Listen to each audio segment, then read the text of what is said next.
BNP এবং ছাত্রদল যে সংগ্রাম 17 বছর করেছে, সংগ্রাম করতে গিয়ে তারা যে গুম খুনের শিকার হয়েছে, অত্যাচার নির্যাতনের শিকার হয়েছে, সেখানে তারা পিছপা হননি। এটা কিন্তু সারা বাংলাদেশের মানুষ অবগত যে বিএনপি এবং বিএনপি সমমনা যারা রয়েছে তারা রাজপথে একটি ফ্যাসিস্ট সরকারের বিরুদ্ধে কিভাবে নির্যাতনের শিকার হয়েছে। কিন্তু আমার প্রশ্ন হলো, আপনার দলেরও তো কিছু ভুলভ্রান্তি আছে।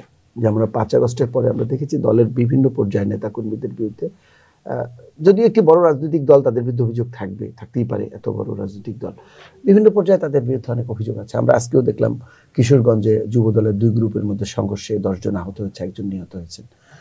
বিভিন্ন জায়গায় এরকম অভিযোগ আমরা দেখি। তো এই ধরনের অভিযোগ, নেতাকর্মীদের এই ধরনের কর্মকাণ্ডে জড়িয়ে পড়া, আপনারা 31 দফা প্লাস আগামী দিনে যে পরিবর্তনের বাংলাদেশের যে চ্যালেঞ্জ, সেটি আসলে আপনারা কিভাবে মোকাবিলা করবেন? 31 দফা আমাদের দলের ভারপ্রাপ্ত চেয়ারম্যান জনাব তারেক রহমানের পক্ষ থেকে এটি জাতির সামনে উপস্থাপিত হয়েছে। বর্তমান সরকারের যে সংস্কার, সেই সংস্কারের যে দফা, তার সাথে 31 দফার কিন্তু একটা মিল আছে। তাই মিল আছে এরকম যে এই দফাটা কিন্তু আমাদের আগের, আপনারা আগে দিয়েছেন, 2023 সালে দিয়েছেন।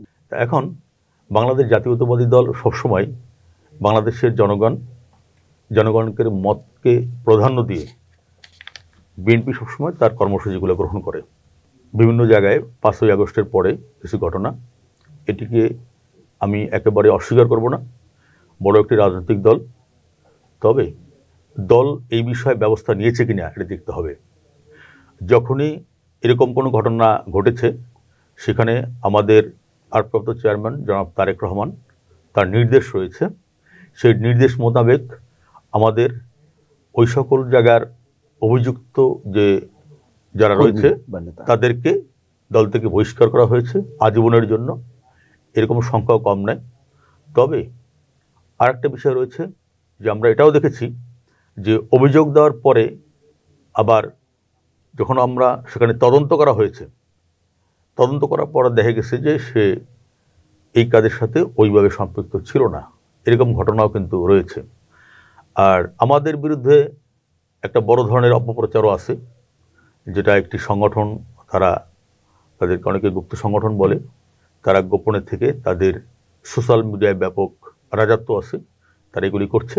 তো এই জন্য আমি যে আমার ভুল ভ্রান্তিগুলো আমি চেপে যাব তা না, আমার দলও কোনো দিন সেগুলা সবসময় গুরুত্ব দেওয়ার চেষ্টা করেছে। আর যারা দলের বদনাম করে, এরকম কিছু অনুপ্রবেশকারী সুবিধাভোগী লোক সবসময় এরকম বড় একটা দলের সাথে মেশার চেষ্টা করে।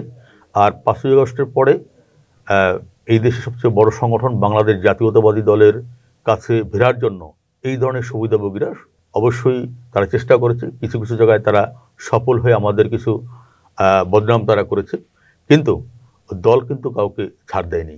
সেখানে কিন্তু দল তার বিরুদ্ধে সাংগঠনিক ব্যবস্থাও গ্রহণ করেছে। আর আরেকটি দলের কথা আমি বলবো, যারা আমাদের বিরুদ্ধে এরকম সোশ্যাল মিডিয়ায় বিভিন্ন চ্যানেলে বিভিন্নভাবে আমাদের বদনাম করার চেষ্টা করছে, বিভিন্ন ঘটনাকে, ছোট ঘটনাকে বড় বানিয়ে কালারিং করে আমাদেরকে প্রতিপন্ন করার চেষ্টা করছে। প্রতিপক্ষ তো এই সুযোগ নিয়েছে এবং তাদের বিরুদ্ধে কিন্তু অনেক বড় বড় অভিযোগ আছে। এগুলো আমরা আপনাদের মাধ্যমে, মিডিয়ার মাধ্যমে আমরা এগুলা জানতে পারি। কিন্তু অন্য করবে এই জন্য আমারটা জায়েজ হয়ে যাবে, এই ধারণায় আমরা বিশ্বাস করি না। বাংলাদেশ জাতীয়তাবাদী দল এদেশের একটি সবচেয়ে বড় এবং জনপ্রিয় রাজনৈতিক সংগঠন। এদেশের মানুষ বারবার সুযোগ পেলেই এই দলকে ভোট দিয়ে রাষ্ট্রীয় ক্ষমতা এনেছে।